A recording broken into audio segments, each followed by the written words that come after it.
Bonjour tout le monde et bienvenue à ce 12e et dernier épisode du Seb Show dédié à Occupation Double Grace. J'espère que vous allez bien. Comme toujours, si vous voulez vous abonner à la chaîne, activer les notifications, m'ajouter sur Facebook, sur Twitch ou laisser vos commentaires, tout se trouve en dessous de la vidéo. Vous pouvez aussi me laisser un petit like parce que ça like c'est super important. Donc, je vais commencer la vidéo en vous souhaitant une joyeuse année 2019. J'ai pas eu la chance de vous le souhaiter dans une autre vidéo. J'arrive du temps des fêtes. Ça a été un temps des fêtes assez chargé. Donc, une bonne année 2019. Je vous souhaite tout ce que vous désirez, que ce soit la santé, l'argent, des femmes, des hommes, peu importe ce qui va vous faire plaisir. Je vous le souhaite pour 2019 et j'espère que vous allez me dire rendu en décembre 2019 que vous avez accompli tous vos buts, vos rêves, voyagé ou peu importe ce que vous voulez. Donc, donc je suis exhaustif là-dessus. On va aller directement sur le sujet d'occupation double maintenant que mes petits souhaits sont faits. Évidemment, j'avais pas fait de vidéo pour les 2 dernières semaines. 2 semaines de... Je pourrais dire, on a eu la finale... On a eu l'heure de vérité. Le reste, ça a été un peu du remplissage de comme on n'a rien à mettre à la TV. J'aime quand même le côté des coulisses, mais on s'entend que rendu à une fin de saison comme ça, déjà qu'on a un épisode par semaine de coulisses, là, de nous mettre 2 semaines de coulisses, ça a comme fait damn! T'sais, le point de vue de Jay, le point de vue de la réalisation, le point de vue des joueurs, le point de vue des familles. Tu veux-tu aller chercher d'autres points de vue rendus là? Pourquoi t'es pas allé chercher le point de vue du téléspectateur pour te dire qu'ils ont trouvé ça plate ta finale? Ça aurait pu être intéressant, mais non, ils l'ont pas fait. Donc, qu'est-ce qui m'a marqué un peu de la finale de l'heure de vérité? Il n'y a pas eu grand-chose, sincèrement. Je vais revenir un peu sur Oli et Pézy. Oli et Pézy... j'ai de la difficulté un peu à comprendre et il y a tellement de contradictions dans les discours qui ont été tenus, dans la façon dont ils ont agi. Je m'étais noté une des choses que Olivier a dit proche de la finale, c'est quand il avait vu les vidéos de Pézy, je pense. C'est loin quand même, là, ça remonte à une couple de semaines. Je vous le fais en retard un petit peu le vidéo, hein, je m'excuse. Fait que j'avais attendu que les 2 semaines passent, puis finalement, j'ai pas eu le temps par après. Donc, oui, c'est ça. Donc, Olivier qui parlait par rapport à Pézy et qui disait que, vu que les autres semblaient juger son côté stratégique, puis tout, puis Olivier disait, nous a dit, dans le fond, au public, que... qu'il y avait un bon flair, qu'il savait que c'était une bonne fille, puis qu'il faisait confiance, puis que lui... Il y a une bonne vision de tout ça. Moi, je sais pas, le feeling que j'en ai eu, puis je sais pas si vous autres, vous avez eu le même feeling que moi, mais toute la petite saison, Olivier nous a raconté à quel point il s'est fait trahir par des femmes, qui a été cocu, il l'a dit lui-même, écoute, je vais réutiliser son terme à lui, qui, dans le fond, il s'est fait niaiser, il s'est fait trahir à fond, tout. Et là, il vient nous dire « Hey, j'ai un bon flair là-dessus. Moi, je le sais que je peux avoir confiance en elle, puis les autres sont toutes dans le tort. » Moi, je regardais ça, puis je me disais « Man, je sais pas, j'ai de la difficulté un peu à pas voir de contradiction là-dedans, puis il a l'air full sûr de lui, puis cette fois-ci, moi, j'ai un bon flair là-dessus. » En tout cas, mon boy, ça a l'air que t'en avais pas un bon, genre, juste avant de rentrer dans l'aventure, parce que de la façon que t'en parles, toute ta vie, tu t'es fait trahir, puis manipuler, puis mentir, puis... Fait que ton flair, il devait pas être si bon que ça. Fait que, je sais pas, je le remettrais quand même en doute quand tout le monde autour de toi dit « Hey, tu devrais peut-être faire attention un petit peu. » Fait que, de ce côté-là, je trouve Oli un peu... j'ai trouvé Oli un peu arrogant par rapport à sa personnalité, vu qu'il a vendu complètement un autre aspect de lui-même. Tu sais, au point où j'avais quasiment pitié de lui durant la saison de je me fais niaiser, puis je me rappelle le souper d'élimination où il avait vu les images de Pézy, puis il est allé parler à Pézy après, puis je me sentais quasiment mal pour lui, surtout au souper d'élimination. Je me sentais mal pour lui, je me disais, man, le gars, il veut tellement faire confiance, puis il se fait tellement niaiser. Puis d'arriver tout d'un coup, puis d'arriver, fait comme, non, j'ai un flair là-dessus, moi. moi, je le vois venir. Hein? Moi, je le sais que Paisley, elle, je sais pas, c'est un discours qui m'a comme... j'ai perdu un peu de sympathie que j'avais envers Olivier. J'en avais perdu quand même avec le fait qu'il s'est fait piler dessus par Paisley. On s'entend que d'une certaine façon, j'ai considéré que Paisley avait pilé dessus, puis il l'avait malmené quand il était allé à la confronter d'une certaine façon, puis c'est lui qui a plié. Paisley, elle a pas plié pour Saint-Saëns avec tous les speeches qu'elle a fait par rapport au fait que non, ça va aller dans 5 ans avec Cendric, puis moi, je suis comme, hey man, je me serais débarrassé de cette fille-là, quitte à perdre la game, mais je me serais débarrassé de cette fille-là. Il a quand même fait confiance. Il me semble que la moindre des choses rendue à la fin, c'est de dire, écoute, j'ai été chaudé un peu, mais je vais essayer de faire confiance à Paisley quand même. Bon, ok, au moins tu gardes ta sympathie, mais son speech, comme de quoi que les autres sont dans le champ, puis que lui, il a un flair, puis que je me répète un peu avec le flair, mais c'est quand même la phrase qui m'a marqué le plus. Donc, ça m'a, je sais pas, ça m'a enlevé le côté sympathique que j'avais envers Olivier. J'espère qu'il se fera pas niaiser, mais j'ai l'impression que ça s'annonce mal un peu. Et je vais revenir un peu avec l'heure de vérité, parce qu'on a eu l'heure de vérité de l'angle d'Olivier et Paisley, parce que je vais continuer avec eux autres. Il y a eu, et je vais commencer comme ça, Alexandre Brice qui a dit que si d'autres joueurs avaient eu la chance, avant d'OD, de rencontrer d'autres joueurs, il l'aurait probablement saisi. Et ça, c'est mon... C'est l'attaque que je vais faire un peu envers Alexandre Brice. C'est le fait que, ben, pas vraiment une attaque, mais une rectification de sa mentalité. Le problème n'est pas qu'Olivier et Paisley se soient rencontrés avant le jeu. En mon sens, d'une certaine façon, même ce que Renault a fait, les joueurs ont trouvé ça terrible, puis en ont parlé beaucoup, mais cet aspect-là ne me dérange pas en soi. Le fait que Olivier Paisley ait menti aux autres joueurs ne me dérange pas non plus. Je comprends que le public peut dire « Ouh, t'as pu se rencontrer avant, y a-tu ci, y a-tu ça ?» Moi, pour moi, ça n'a pas tant d'impact en autant que tu ne mens pas au public. Et c'est mon point d'honneur là-dedans que de mentir aux autres joueurs, de manigancer des affaires par rapport à la game, c'est pas grave. Moi, je donne beaucoup de latitude là-dessus. C'est une game. Faut que tu gagnes une maison à la fin. Bon. Fait que si tu peux profiter de certaines faiblesses ou de certaines lacunes, que ce soit par rapport au jeu, que ce soit par rapport aux autres joueurs, profite-en. Il n'y en a pas de problème. Puis je vous ai expliqué à un moment donné que même avant le Story, la revanche, moi j'avais contacté d'autres joueurs, j'avais parlé à d'autres joueurs, j'avais déjà une certaine alliance avec certains joueurs.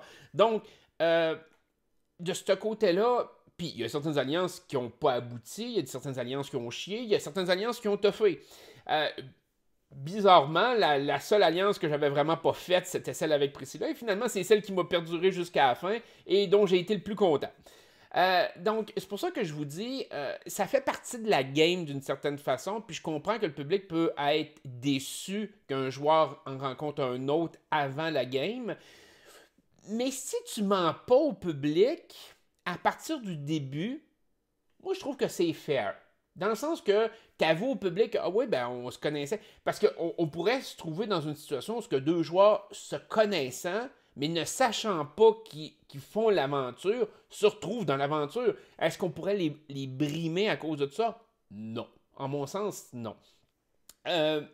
Sauf que ce qui m'agace et ce qui me fait chier dans l'histoire d'Olivier Paisley, c'est le fait que dans les premières rencontres, ils ont fait semblant, alors qu'ils étaient tout seuls, qu'ils ne se connaissaient pas. Et le speech qu'ils faisaient, la façon qu'ils interagissaient, avait été prévu et calculé pas contre les autres joueurs, pas pour flouer les autres joueurs, mais pour nous flouer nous autres. Nous qui votons pour eux. Et ça me dérange. Ça, c'est vraiment à mon sens, la faiblesse et la critique que j'ai envers Olivier Pézy, c'est leur façon de mentir au public, d'essayer de manipuler le public et d'avoir prévu de manipuler le public. Fait que d'arriver puis de faire croire à une petite histoire d'amour super cute, alors que c'est pas vrai. J'aurais eu énormément de respect pour Olivier Pézy si dès le début, il avait affiché leur couleur par rapport au public, mais il ne l'avait pas affiché par rapport aux autres joueurs. J'aurais dit, écoute, ils ont emmené une stratégie, c'est nouveau dans Occupation Double, il n'y a pas l'air d'avoir eu de monde qui l'ont fait avant ou on ne l'a jamais su. Bon, ben au moins, ils ont essayé d'autres choses. Parfait, il n'y a pas de problème. Tu dis la vérité au public. Le public peut alors discuter, comme nous autres on le fait présentement, discuter de est-ce que c'est bien, est-ce que c'est mal, est-ce qu'il n'y aurait pas dû, est-ce que les règles devraient être plus sévères par rapport au contact entre joueurs avant le jeu. Ça aurait pu être une dynamique qui aurait pu être intéressante à ce moment-là de discussion. Puis je pense qu'on aurait pu avoir... il y a des gens qui auraient été quand même frustrés de cette situation-là, mais au moins on aurait eu du respect, puis on aurait dit, ben au moins ils sont honnêtes envers nous autres. Le problème là-dedans, c'est que Olivier Pézy n'a pas été honnête envers nous autres. Et nous ont pris un peu pour des caves. Et c'est ça le problème d'Olivier Pézy dans la situation, c'est le fait qu'ils nous ont pris un peu pour des épais avec le moment que, oh mon Dieu, on apprend à se connaître, toi, t'as un accent, tout. Sérieusement, là, dans leur tête, c'est comme, eux autres le savaient qu'ils se connaissaient. C'était vraiment pour nous autres parce qu'ils nous trouvaient dommés. Puis qu'ils pensaient de dire, ben écoute, ça va nous aider dans la game. Ils vont voter pour nous autres parce qu'on va se créer une histoire d'amour. L'histoire est peut-être vraie, mais pas là où ce qu'elle est censée être, c'est-à-dire après ta première rencontre, tu t'es connu, puis tout. Puis à ce moment-là, si la production intervient pour dire, ah, t'as peur, là, il y a peut-être de quoi essayer de vous connaître ou quelque chose, ben là, ça devient la faute de la production et non pas la faute du couple. Et évidemment, ben là, ça nous amène au point que, puis c'était ça un peu la clarification, Alexandre Brice a pas compris ça de ce côté-là. Moi, je m'en fous qu'il ait menti aux joueurs. Puis je pense que la majorité des gens s'en foutent qu'il ait menti aux autres joueurs. Les joueurs le prennent peut-être personnel, mais c'est pas ça qui est important. Vous jouez une game, c'est correct. Mais c'était le mensonge face au public.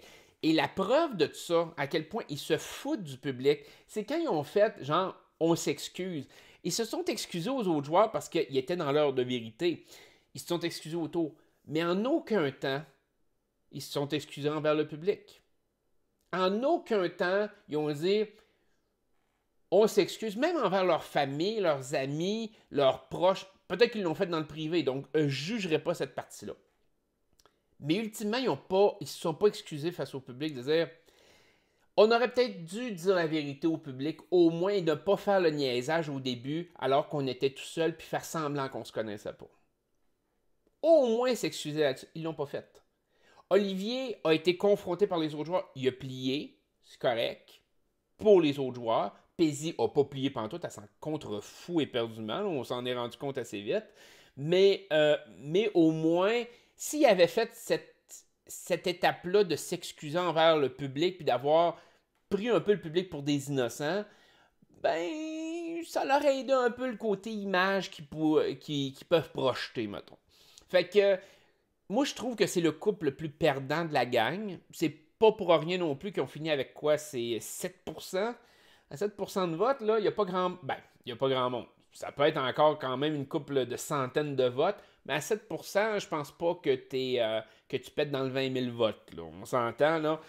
Tu dois être dans les centaines de votes, peut-être début de milliers de votes, mais ça doit se limiter à ça. Quand tu penses que tu as peut-être une machine et des supporters de Cendric en arrière de ça, que tu as ta famille, que tu as tes amis, c'est limité un petit peu en termes de vote. Donc, ça montre que le Québec n'était pas en arrière d'Olivier Pézy du tout. Donc, à partir du moment qu'ils ont perdu, à la limite, j'aurais essayé de travailler mon image. Ce que Pézy n'a pas été capable de faire, de redorer mon image, puis de dire, écoute, on a été éliminés d'une façon assez convaincante. Le public ne nous aime pas. Ou nous apprécie pas assez, du moins. Donc, tu essaies de faire au moins un côté relation publique, de faire comme moi, on a essayé de jouer la game, je sais pas, de prendre du blâme quelque part, mais ils rejettent ce blâme-là sur les autres. Donc je trouve ça un peu ridicule, je trouve ça un peu pathétique de leur part. Ils vont beaucoup sur l'offensive. De ce côté-là, je respecte pas vraiment leur façon d'agir, malheureusement.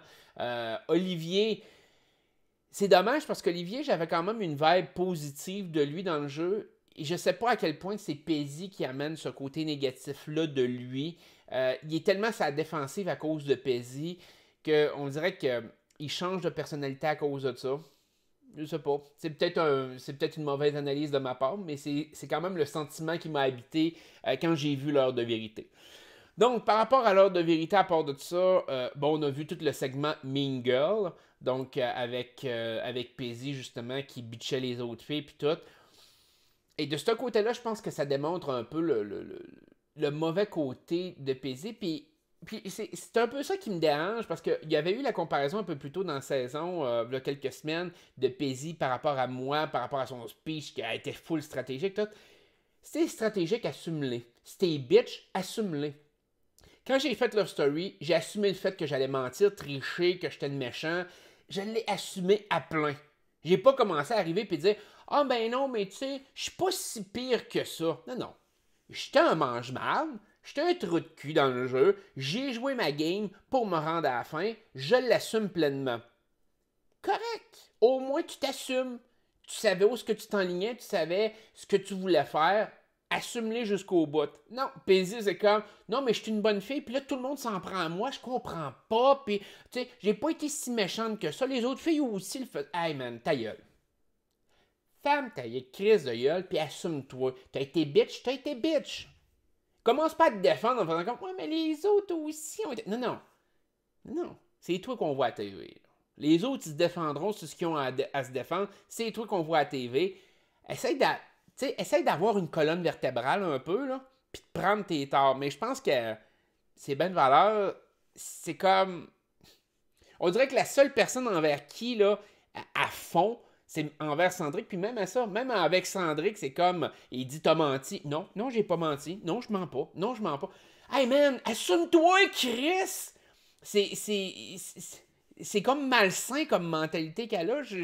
Sincèrement, je trouve ça particulier que la façon qu'elle interagit. Donc, bref, je la porte pas dans mon cœur. Comme je vous dis, c'est pas le fait qu'elle a voulu être stratégique ou qu'elle a été méchante ou qu'elle a été bitch qui me dérange. C'est le fait qu'après ça, elle vient nous dire qu'elle l'a pas été.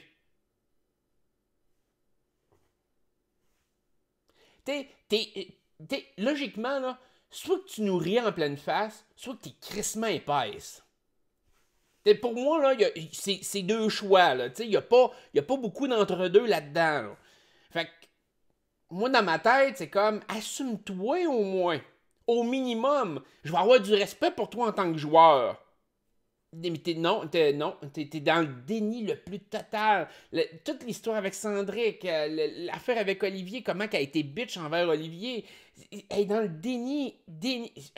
Je veux dire, il fallait bien qu'elle pogne Olivier. Olivier, ça a l'air du gars le plus naïf qu'il peut pas avoir. Puis genre, ça va être son chien. Elle va y plier dessus comme ça n'aura pas de maudit bon sens. Puis c'est triste. C'est triste si c'est ça. Si c'est autre chose puis qu'on le voit pas, tant mieux. Je suis bien content pour eux autres. Mais man, il a tellement l'air du petit chien, du petit caniche là, qu'elle va traîner puis qu'elle va maltraiter. Là. Ça n'a pas de maudit bon sens. Elle va y faire n'importe quoi puis il va endurer ce gars-là. Là. C'est triste un petit peu. En tout cas, du moins, ça a été la perception qu'on a eue dans le show. Peut-être que ça sera pas ça. Je le souhaite. Sincèrement, je le souhaite. Mais ça reste que ça fait bizarre un peu comme relation. Par rapport à Pezzy, il faut que je le dise. J'ai pas le choix. Ça a été le seul moment où j'ai apprécié l'intervention de Philippe. J'ai détesté Philippe. Et ça démontre à quel point que j'aime pas Pezzy. Hein. J'ai détesté Philippe depuis 2 saisons. Depuis des saisons, Philippe, là, je suis pas capable de le sentir. Mais man, il a essayé tellement d'attaquer. Le problème de Philippe, c'est qu'il n'a pas attaqué à la bonne place, Pezzy. Son angle d'attaque, parce que c'est l'angle d'attaque qui n'a pas été bonne, justement, parce que c'était toujours par rapport un peu aux joueurs. Il aurait pu l'emmener beaucoup plus d'une façon publique, du fait qu'elle ne s'assumait pas. Je pense que Philippe aurait pu faire des attaques beaucoup plus virulentes, beaucoup plus ciblées.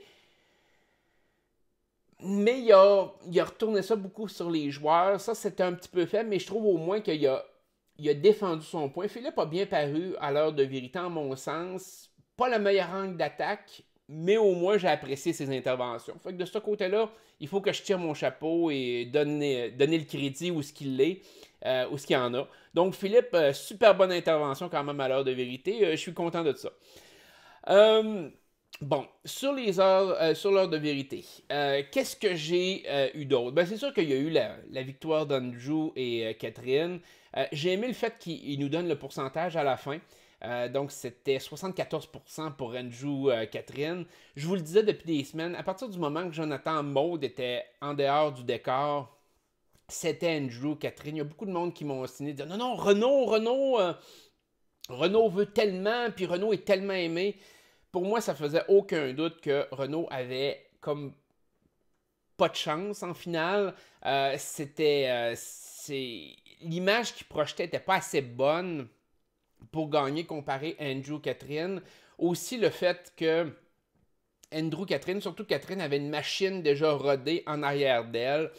Andrew Catherine avait super bien paru toute la saison. C'était pas une compétition. J'ai aimé le fait qu'on nous donne les résultats.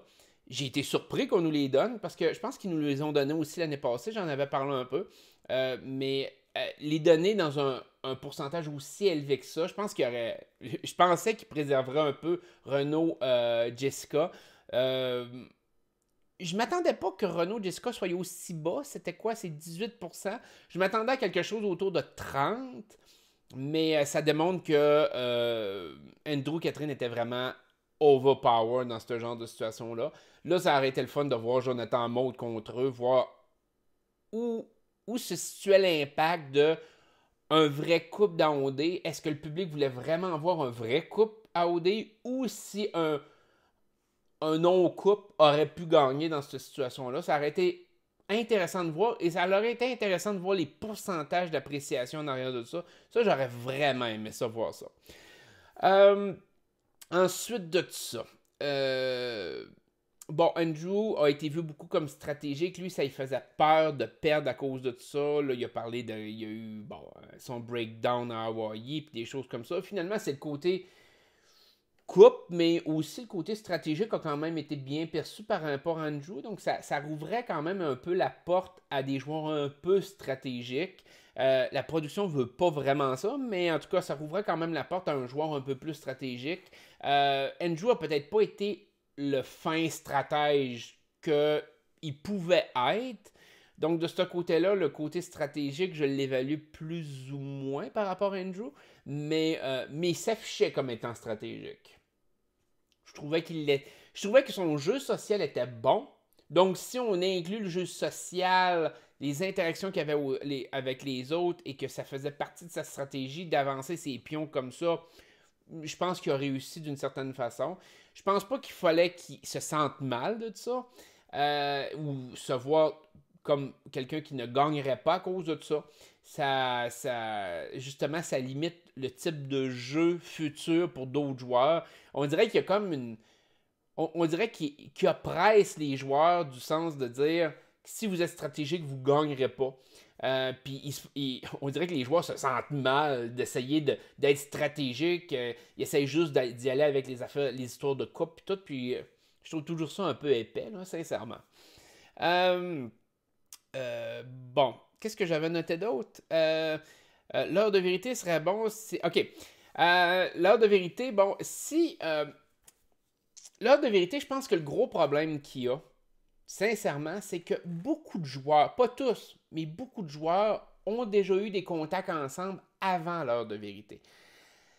Il y a aussi des passes qui se voient dans les couloirs après la finale, bon, qui ont la chance de se croiser avant l'heure de vérité, des choses comme ça. Et souvent, les mea culpa sont déjà faites. Les situations sont déjà réglées d'une certaine façon. Ils en ont discuté. Puis c'est pour ça que vous avez autant de. Ah, ben on en a discuté, puis maintenant ça va bien. Michael avec Renaud, entre autres, ou tu sais, la façon dont il s'explique, puis là, ben, il arrive à l'heure de vérité, puis ben, il n'y a rien vraiment à dire parce que la situation est déjà réglée. Jay Dutemple nous amène le sujet, il explique ce qui s'est passé, mais dans le fond, il n'y a pas rien d'explosif. Il n'y a pas de grandes explications. Il y en a certains que oui, il y a certaines problématiques par rapport à certains joueurs qui subsistent, mais majoritairement, c'est pas le cas.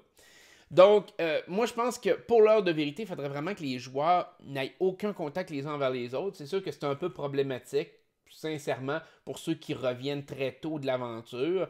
Je ne sais pas s'il y aurait une possibilité d'empêcher les joueurs de communiquer entre eux. Ça me surprendrait beaucoup, mais c'est certain, s'ils font de la tournée des bars, s'ils se voient pour aller manger des poutines ou autre, il y a des grosses chances que ton heure de vérité soit légèrement plus banale, on va se le dire. Donc, ça, c'est ma recommandation pour l'heure de vérité, mais sincèrement, j'ai pas tant de solutions par rapport à l'heure de vérité. C'est comme... C'est comme plate de ce côté-là, mais ça fait pas une grosse critique. Tu sais, les pointes arrivent quasiment plus de Jay du Temple directement que des joueurs entre eux. Fait que c'est comme... Ouais, c'est bon. Oui, il y a des tensions, mais c'est pas l'apocalypse qu'on pourrait s'attendre dans certaines situations. Je reprends l'exemple de Michael avec Renault. Ça aurait été bien. Ou même des affaires avec Olivier Pézy qui auraient pu éclater. Il y a eu Philippe qui les a attaqués, mais je pense que ça aurait pu éclater beaucoup plus, mettons, s'il n'y avait pas eu la chance de pouvoir s'expliquer entre joueurs ou d'avoir des liens avec d'autres joueurs à l'extérieur.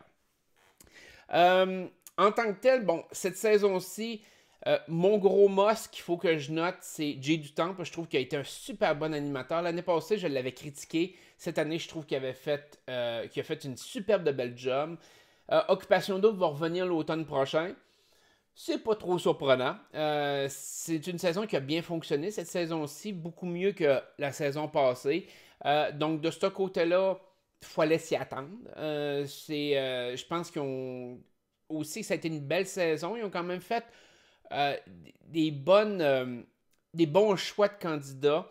Les activités. Je pense que c'était une belle saison. Sincèrement, même s'il y a des affaires qui me gossent, même si Occupation Double en soi me gosse un peu avec le concept et tout, je pense que le concept a été bien fait, mis à part évidemment les interventions de la production. Les interventions de la production, ça a été évidemment l'absurdité la plus totale.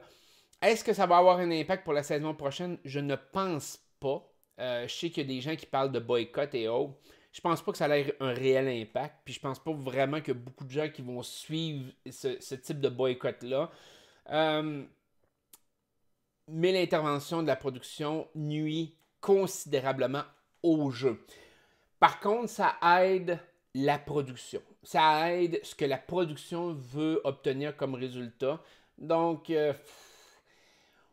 les points positifs versus les points négatifs, pour nous, on est perdant en tant que téléspectateurs. Pour la production, eux sont gagnants dans ce contexte-là. Mais je pense que si s'adaptaient par rapport aux téléspectateurs et non pas par rapport à la production, je pense qu'on aurait un meilleur show au final, sincèrement. C'est quelque chose qui aurait été... Je prends juste l'élimination de Jonathan Maude. On aurait une finale beaucoup plus excitante, beaucoup plus passionnante si ces deux-là avaient été là, parce que ça leur aurait créé une situation complètement nouvelle. Et c'est le public qui aurait choisi si cette situation nouvelle-là les satisfaisait ou non. Mais la production voulait pas ça, et donc c'est arrangé pour que ça n'arrive pas. De ce côté-là, c'est de restreindre le public dans ses choix, et ça, je suis pas tout à fait. Ça, je suis contre ça, évidemment. Pour moi, le public reste toujours ce qu'il y a de plus important dans le monde de la télévision. Pour une télé-réalité, surtout quand le public est investi et vote en plus. Je pense que la production devrait laisser le public avoir ce qu'il veut et ne pas interférer continuellement pour changer la game en pensant rendre les choses intéressantes, puis finalement foirer à la game au final. Puis je pense que dans ce contexte-ci, la production ne voulait pas même faire que ça soit intéressant. Ils voulaient juste préserver leur concept. Puis ça me gosse encore plus. Parce qu'il y a certaines maisons de production qui, peut-être on le voit un peu plus aux États-Unis, mais ils vont essayer d'amener des twists ou des choses pour garder le jeu intéressant ou garder des joueurs intéressants. Dans ce contexte-là, j'aime pas ça. Mais je comprends l'idée en arrière. C'est-à-dire que bon, exemple, la production sait qu'il y a un joueur qui est extrêmement aimé du public, ben ils veulent pas le voir éliminé. Fait qu'ils vont essayer de l'amener le plus loin possible, puis pas nécessairement de le faire gagner, mais de donner satisfaction au public. J'aime pas ça non plus. Par contre, d'arriver puis de préserver ton concept, en mon sens, c'est pire comme décision puis comme twist. Fait que c'est la pire chose que tu peux pas faire parce que ça fait pas plaisir à personne à part la production. Donc, je me répéterai pas trop. Une autre chose aussi, juste une petite note que je voulais vous faire sur la finale. Avez-vous vu que Jake était au party de Jessica? Jake de XOXO? La nouvelle ère de la télé-réalité était au party de Jessica. J'étais comme, mais qu'est-ce que tu crées là, man? Fait que, puis il a passé comme un figurant, ils l'ont interviewé genre 5 secondes, puis ça a été fini. Ça a été dans les histoires de coulisses durant la semaine, là. Les visites des familles, puis tout. Ça a été drôle qu'ils ont même pas, genre, ils ont même pas mentionné que c'était un candidat de l'autre télé-réalité ou autre, là. Ils l'ont passé comme ami de Jessica, puis ils ont shifté tout de suite. Ça a été super drôle. Bref, il fallait que je le dise. Donc, là, on a les questions un peu du public. Je sais pas si je vais répondre à toutes vos questions. J'ai pas fait le tour intensément dans chacun des vidéos d'Occupation Double. Donc, j'ai spoté des questions que je vais vous faire là. J'en oublie peut-être. Je vais vous refaire une vidéo de toute façon par rapport à vos questions. Je vous en avais parlé. S'il y a des choses qui manquent ou si vous en rajoutez avec cette vidéo-ci, ben, je vais être capable d'élaborer dans une autre vidéo, mais seulement des questions et non pas, je pourrais dire, le concept en soi. Donc, première question qu'on a eue, c'est Gloria Sofia, qui nous a demandé, curiosité, pourquoi es-tu convaincu... je départ. Pourquoi es-tu convaincu que tu ne serais pas pris à OD? Non, Gloria, c'est pas ce que j'ai dit. Je pense que je serais prêt à OD, mais je ne gagnerais jamais à OD. La raison est que... Ben, il y a plusieurs raisons. Sincèrement, il y a plusieurs raisons. Premièrement, j'ai toujours été un joueur qui a été ardemment défenseur de la télé-réalité qui n'est pas par rapport à des relations de couple.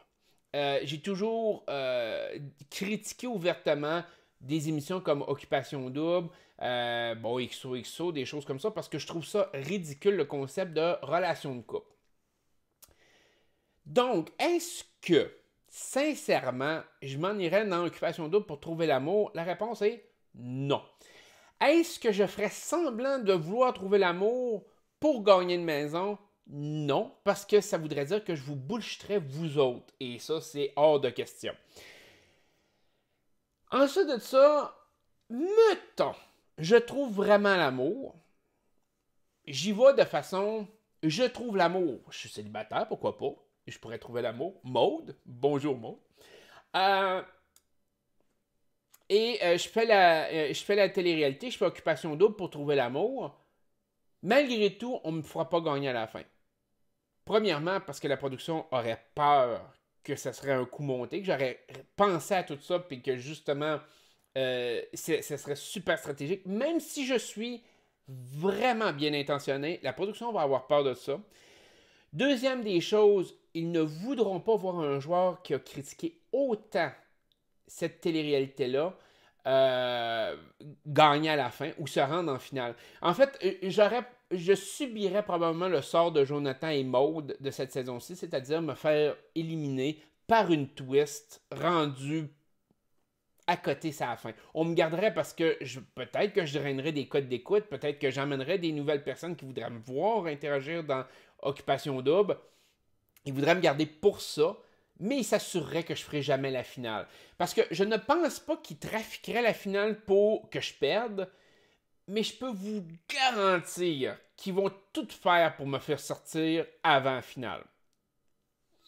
Et l'autre point, c'est le fait que je le sais pertinemment que probablement certains commanditaires ne voudraient pas me voir gagner. Donc, il y aurait une pression financière derrière ça qui ferait en sorte que tous ces éléments-là mis ensemble feraient en sorte que je ne peux pas gagner Occupation Double. Sincèrement, je ne peux pas me rendre en finale. Donc, participer, peut-être. Peut-être qu'il dirait, ah, ben, on va le prendre pour aller chercher un crowd différent, une cote d'écoute différente. On va rameuter, on va ramener les gens qui prenaient pour lui à Love Story, on va ramener le côté stratégique qui était par rapport à lui, mais c'est clair que je ne gagne pas.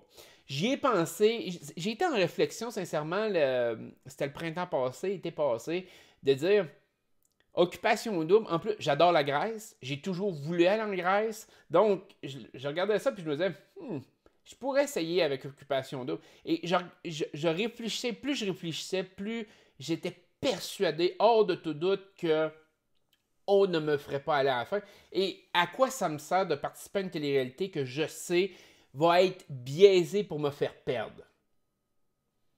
Donc, c'est pour ça que c'est pas le côté participation à Occupation Double, c'est vraiment le côté de je ne peux pas gagner Occupation Double. La production ou les commanditaires vont s'assurer que je ne gagne pas. Et ça, je peux vous le garantir. Je connais un peu l'arrière-scène de tout ça. Et comme je vous ai dit, si on avait vu, exemple, quelqu'un comme Jonathan Maude cette saison-ci se rendre en finale et gagner la saison, là, j'aurais peut-être pris du recul et me dire peut-être qu'Occupation Double est à un autre niveau et ils veulent l'amener ailleurs. Mais quand j'ai vu Jonathan Maude se faire éliminer, dans ma tête, et de la façon qu'ils ont été éliminés, dans ma tête, c'est que c'est certain que moi, jamais on va me permettre de mettre un pied dans la finale. Jamais. Ça, je peux vous le dire, je peux vous le garantir. Même si je trouvais l'amour, même si je serais en couple, même si... Peu importe, jamais qu'on va me permettre de me rendre en finale. On va mettre tellement de bâtons dans les roues. Et de se battre contre la production, c'est extrêmement dur. Extrêmement dur. Parce que la production a énormément de poids quand même dans un show comme ça, justement, parce qu'elle contrôle les twists. C'est pas comme si elle laissait le jeu aller comme, exemple, Survivor. Elle contrôle les twists. En contrôlant les twists, s'ils veulent pas te voir, là, faut tellement que tu zigzagues pour éviter les pièges de la production. Faut tellement que tu fasses de choses pour essayer d'aller à l'encontre de la production. Je veux dire, ils pourraient tellement mettre n'importe quel twist pour me sortir. Ils peuvent faire ce qu'ils veulent rendu là. Parce que la finale est contrôlée par comment je pourrais dire ça, donc par une firme indépendante. Le vote de la finale est contrôlé par une firme indépendante.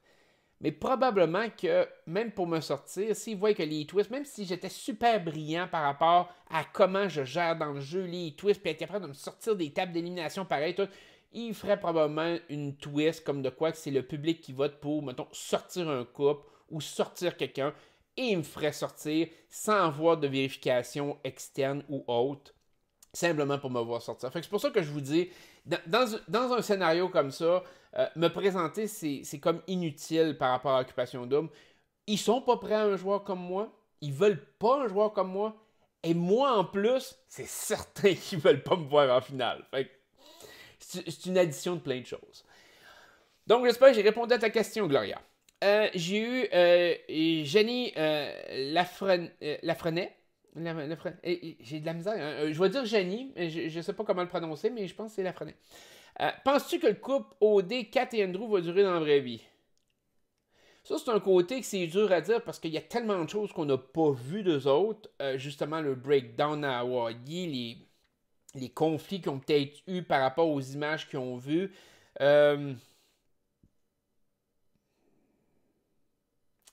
C'est comme... Moi, ça a été durant les activités les coulisses, ces choses. Quand ils ont visité leur famille, puis Kenju a comme fait, ouais, ben, je vais peut-être commencer comment je pourrais dire ça, donc, à visiter Catherine à Montréal. Tu te dis, man, tu viens de gagner une maison avec.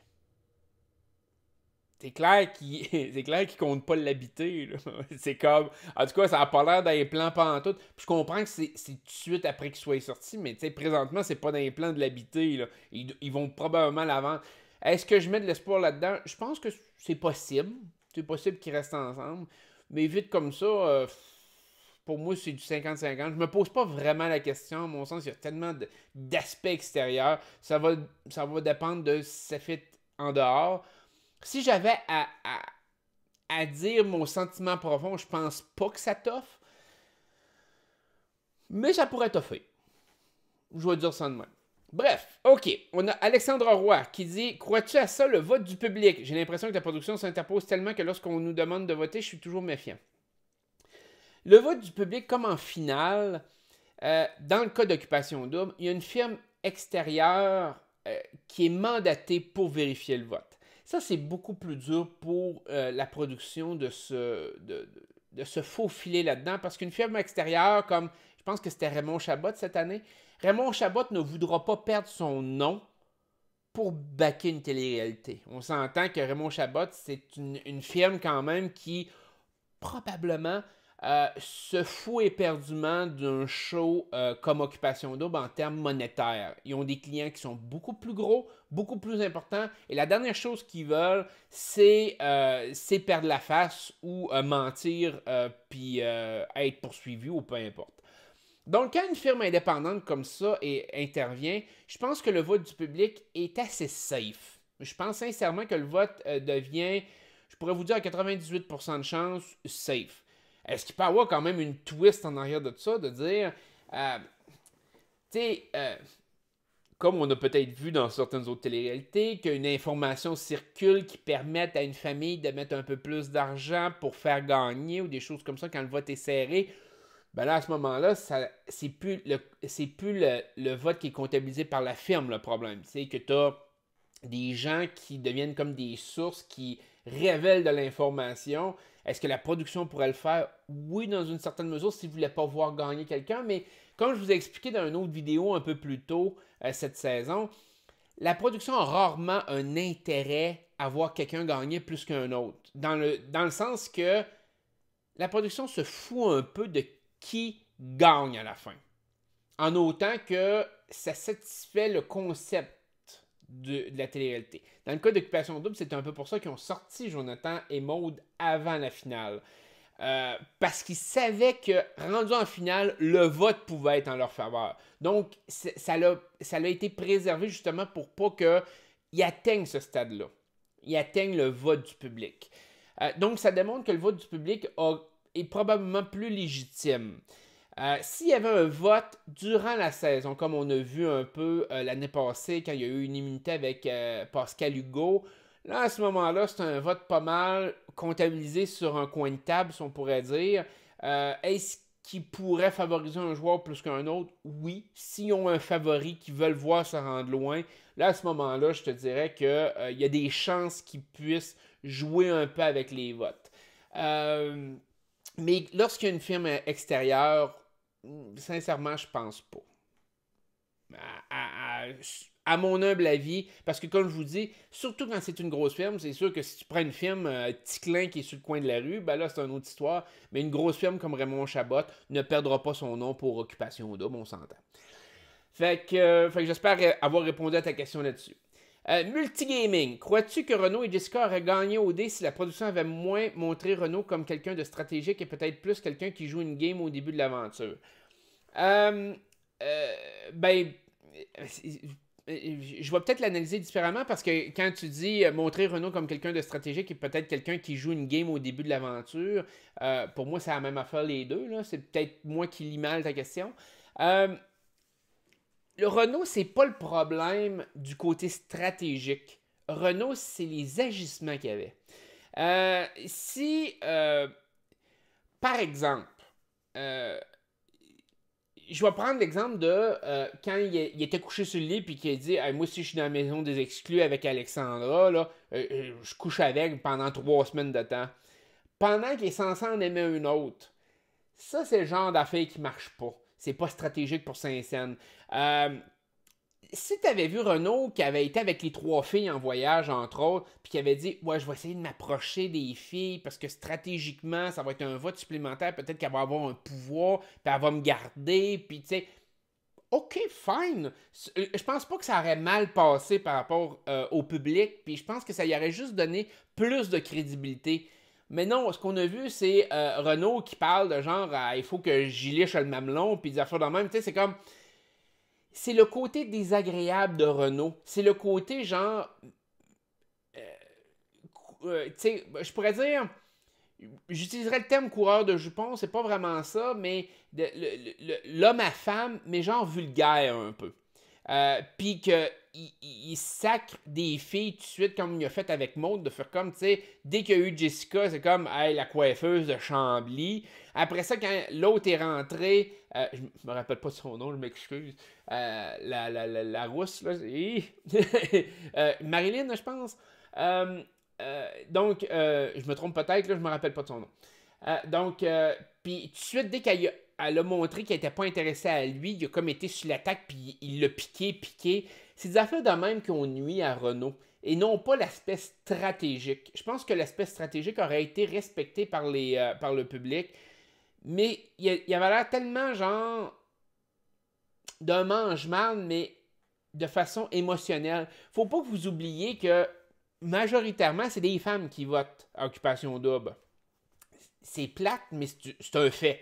C'est plus des femmes qui votent à Occupation Double, c'est plus une télé-réalité de femmes. Et ça a été démontré, là, les pourcentages d'écoute, ces choses-là. Les chums écoutent des fois avec le blonde, puis des trucs du genre, mais globalement, c'est les femmes qui votent pour les gagnants à la fin.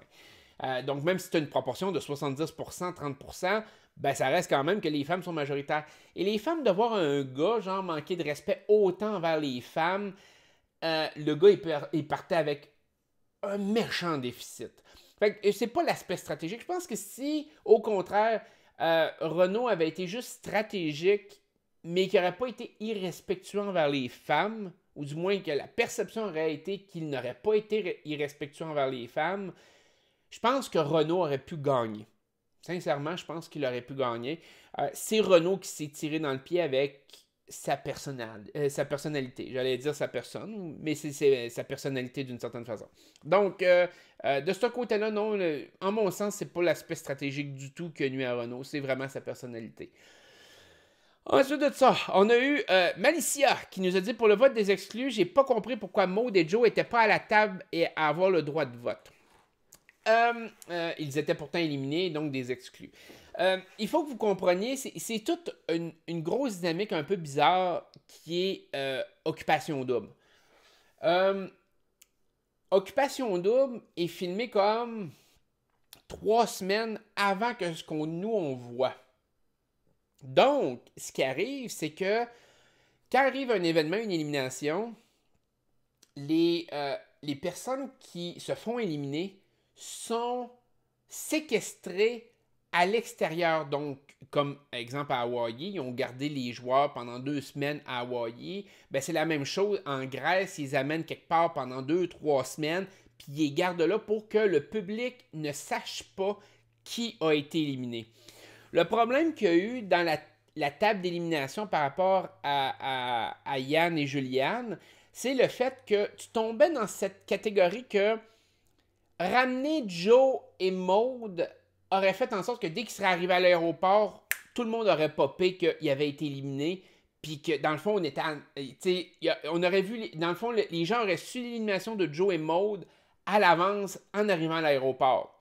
Tout de suite, ça serait arrivé dans les réseaux sociaux, puis on aurait peut-être été 1 semaine et demie, 2 semaines avant même l'élimination de Joe et Maud.